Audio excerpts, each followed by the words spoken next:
Right, we've all heard the news. Deadlock is peak, Valve doesn't miss, global warming has crossed the point of no return, and 12 new heroes have been added since I last talked about this game. In no particular order, we got Goonerbait, Furry, Peak Fiction, Child, Wake Up Babe, new tutorial just dropped, Barely Legal Actual Furry, Matt Mercer, the freak from Coney Island, Adrian Agrest, and the coolest Irishman you'll ever see in all of fiction. Today the hunter prays for your blessing and absolution. Now before I go and talk about how the new Deadlock characters completely redefine my expectations for voice acting in video games, I gotta make one thing clear. We don't actually have an official list of voice actors credited for the full roster. This is why in my previous video, I thought Krillium was voiced by Matt Mercer. Now we know that Mercer is actually behind Drifter, and we gonna talk about Drifter. But in any case, I'm not focusing on the voice actors here, but rather the voice acting. With that being said, give this a cheeky listen. Now what was his wife's name again? Marla. That's Zato, by the way, for those with elite ball knowledge. Congratulations. You work for the government now. So if it wasn't clear so far from the intro and the title and also probably the thumbnail, I don't know, I didn't make it yet. I'm here to talk about Deadlock not as a video game, but as a piece of fictional storytelling. And that means, no matter how much I hate playing against Victor, I will still talk about him. Victor's literally Frankenstein's monster. And that's not a joke, like, oh, Apollo's Adrian Agrest because fencing and rich boy, haha. No, he's literally a modern take on the original Mary Shelley character from the book Frankenstein. And one thing you need to know about Deadlock lore is that all of the roster are participating in the ritual, which is the context of what's going on canonically when you're in a match in order to summon the patron, who will supposedly grant you one wish of your choice. At least that's from what we understand. I'm not sure if there are some rules. I mean, everyone knows you can't wish for all wishes. That just makes sense. But in any case, almost everyone in the cast of Deadlock is motivated to partake in this bloodbath because of their one wish that they have. Now, we don't actually know what every character's wish is, just the one that we can surmise from their interactions and voice lines, but Victor's one seems pretty clear, given that he's an abomination created from the stitched up parts of a bunch of corpses. He just wants to know who his left arm belongs to. Is that such a crime? I feel like one of my hands belongs to a piccolo player, and the other belonged to a guy who was nicknamed Johnny Sausage Fingers. Obviously, voice acting can only take you so far if the words that are being acted by the voice are not good. This is called writing. Luckily, Deadlock is peak! So, the same murder hobo vampire that you heard earlier also has this interaction when talking to the resident big booty Latina. Look at us, the sower and the reaper. I think you may be confusing me with Mina. I don't know how to sew. Sow, like farming. I've never been to a farm. It's planting seeds. Sure, but I'm not a farmer, so why would you say that? You save lives and I take them. I think your analogies need some work. Although I did just say that every character is participating in the ritual for a wish, Drifter is like the one exception. He just does it for the love of the game. Fact of the matter is, I do this for free. The patron's gift is just a bonus. Also, the coat that he's wearing is one that he just stole from a guy that he previously killed. Not only that, but that's how he gets all of his jackets apparently. And not only that, he's under the assumption that that's just how everyone gets their jackets. I like your jacket. Who'd you kill for it? Huh, disappointing. But don't let your presumptions about serial killers get in the way. Zaddy is also cultured in the finer arts. Oh, I can't believe I'm gonna get to murder people with you. I don't know if the rest of our team shares your exuberance. Yeah, it's because they never did time in OKC. Buddy, you're a legend there. You're like the boogeyman. As far as I'm concerned, this is like sitting next to Mozart on the piano bench while he plays canon in D. Pretty sure that was Paco Bell. Yeah, him too. Point still stands. He most likely only knows this because he was literally there when it was composed. Because, yeah, Drifter's like old. Like, he still calls it New Amsterdam kind of old. But you know who's probably older? The Doorman, also known as Brian, might just be peak fiction, y'all. Basically, he used to be an omnipotent evil god, but then he got bored of torturing mankind and decided to become German 985. That's about it, really. And the bored god trope is nothing groundbreaking, but the reason why the Doorman works so well is, well, I mean, look at the title, dude. Aaron, your mother and father love you and would be glad to see you come home. Sorry, I tried, but I couldn't keep a straight face. You have no home. Also, against Drifter, he mimics the whistling that Drifter does during his ult back at him! Grr, this game's so peak!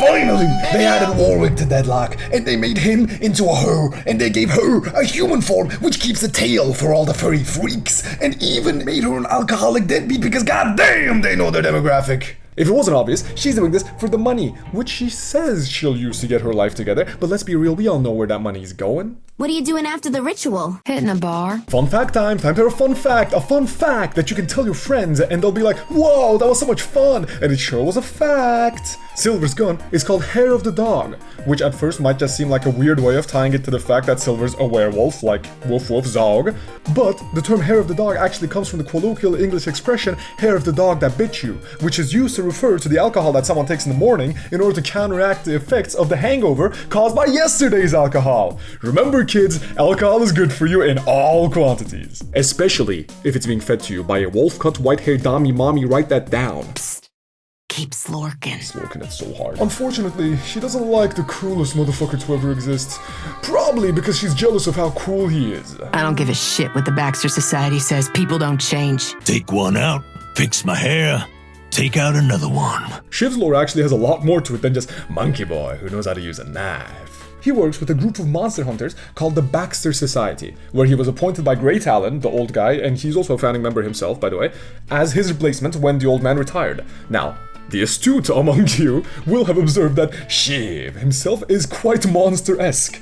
This is more than just appearances, since it is hinted at multiple times by multiple people that Shiv did used to be like some kind of murder hobo, a la Drifter. If you hadn't put yourself in a muzzle, maybe I'd be worried. So it's likely that Shiv joined the Baxter Society in order to try and turn his life around, which is basically what Silver's trying and failing to do, which is probably why she's hating on him. But not everyone is buying his changed man act. How much longer do you think you can keep the charade up? So there's like a whole narrative setup here that's just begging to be resolved in like an accompanying short story, comic book or something. Valve, I'm looking at you because there's no one else to look at. You're the one making game. Just do the thing. But regardless of his intentions, everyone can agree that Shiv is in fact the coolest motherfucker to ever exist. It's a pleasure watching you fight, Shiv. I like your style, Shiv. He's like a shampoo ad with knives. Mirage is better. Okay, except for Paige, but that's just because she likes the Middle Eastern guy more, and I mean, can you blame her? Fuck.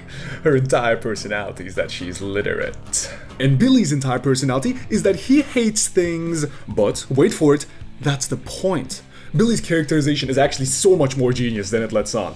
It takes the classic punk rock, I'm not a big fan of the government archetype, which has been flanderized over the decades so much that it spawned a new archetype that's specifically the making fun of the punk rock, I'm not a big fan of the government archetype. And one of the biggest representatives of this like meta level sort of comedic character is Hobie from Across the Spider-Verse, except he actually uses this absurd character archetype in a self-aware manner, where it acts as a shallow mask, Spider-Man pun like Spider-Man mask, that he wears in order to hide his in reality very layered and deep character motivations throughout the movie. And if you haven't watched the movie, go watch the movie. It's like the best movie ever created in all of mankind, after like Cars 2, I'd reckon. I hate the AM, I hate the PM, hate labels. Now it's a bit too early to say if Billy's gonna go the same route when he gets further fleshed out as the game story is developed, but I think it's even funnier if he doesn't, honestly, because right now, that absurdly shallow persona that Hobie is using as a mask to hide his actual personality is acting as Billy's actual personality, and he just doesn't have the self-awareness necessary to realize it. Like, every other line that comes out of this goat's mouth sounds like he listened to a single "Anarchy is awesome" kind of podcast and is just quoting stuff that he heard there. If you think the OSIC are the good guys, bro, you gotta wake up and take a look around. Regulation is just a $3 word for hoarding, which is just a $2 word for controlling, which is just a $1 word for asshole. One of the most ingenious design decisions that Deadlock has made regarding the voice lines is the addition of desperation lines. These are basically alternate versions of normal voice lines, but they only play when your hero is at low health. In nomine Patris et Filii et Spiritus Sancti. In nomine Patri et Filii et Spiritus Sancti. These are not only really cool ways of showcasing the actors' mastery over these voices and like how far they can push them and strain them, but also serves to establish harmony between yourself, the player, and the character that you're playing as. Like, if my heart rate is through the roof as I'm trying to survive in the midst of an average Deadlock teamfight chaos, I don't want to hear Silver playfully say, "Where you running, buddy?" That takes me out of the immersion and causes, I can't believe I'm saying this, ludonarrative dissonance.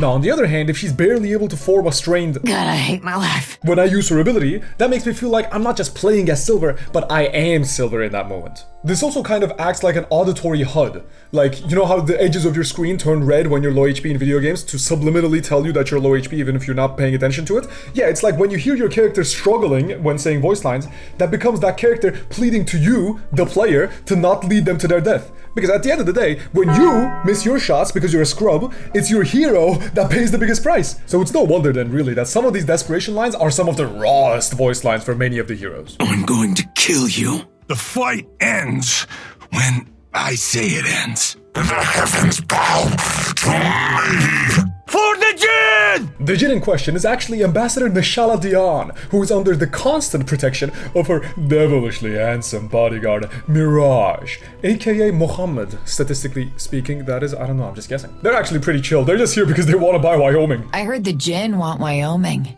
It seemed like the most sensible place for them to build a new home. You're just saying that because you've never experienced the majesty of DeKalb. DeKalb. It'll grab your heart and never let it go.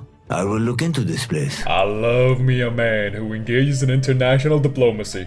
My only worry is that he's also going to get Thanos snapped out of existence like the last international political figure we had in the game. The Soviet Empire will endure. Yikers. Fuck, I forgot about that. Holy, okay. Venator means hunter in Latin. Why is he speaking Latin? Well, that's because he's a priest, silly. Oh, you don't think he looks very holy? Well, that's because he's also Irish. God forgives, I do not. Unlike most of the other heroes, the Venator isn't here because he wants a wish for himself. He was literally sent by the Vatican to come and kill the patrons. Now, the patrons in turn are both very well aware of this, and they're just trying to convince him to kill the other one first. Venator, I know you have no love for the Hidden King, but the Archmother is a tyrant, and together we can usurp her. That guy you just heard, by the way, the infinitely powerful and eldritch deity known as the Hidden King, the patron that everyone here is trying to either summon or kill, yeah, he's none other than Mr. Krabs himself. Ahoy, SpongeBob! I've overdosed on ketamine, and I'm going to die! Yamato's probably gonna be one of my favorite characters when her rework actually comes around. But until then, she's already noteworthy for the simple fact that she's the first time I've seen a video game character actually speak their native tongue more than they speak English.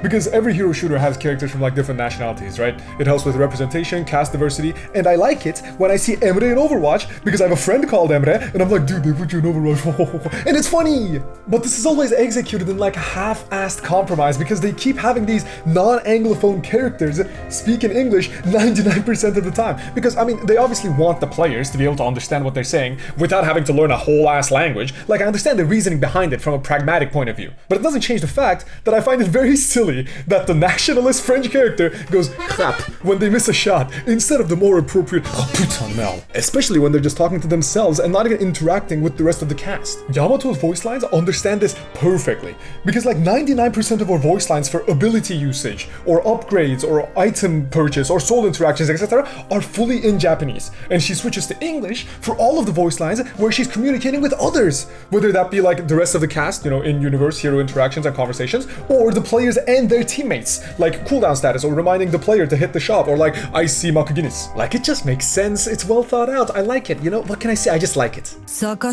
に振る舞うものの末路だな。Makuginis on the bridge. I could talk about the voice work in this game for an entire hour, honestly. There's so much to say. Did you know that this is the same guy as this, who's also the same guy as this? Like, oh, what are we doing here? But this video does need to get finished at some point, and I would like that to be sooner rather than later, especially since every single time anyone does any Deadlock content, it's inevitably a gamble where you hope that whatever it is that you're talking about in that content doesn't get entirely reworked and become obsolete like a week from now. And yet, the community still keeps creating as much as they do. Like, if that doesn't prove that Deadlock is peak, then I don't know what does. Also, I'm just gonna say the development pace is feeling perfectly on track for the mythical 2027 third fiscal quarter release that I prophesized in my last video, and if I actually manage to hit that shot in the dark, then shit, I'ma just be the patron y'all gotta worry about. If any devs are watching this, the only reward I ask for is just a cheeky buff to Drifter. I don't care how strong he is when this video comes out, dude. He can always be stronger. Help Shelf Zaza, disrupting my circadian rhythm. I'm him. I've been him. I will continue to be him. Shit ain't nothing to me, man. I'll kill you, you stupid piece of shit.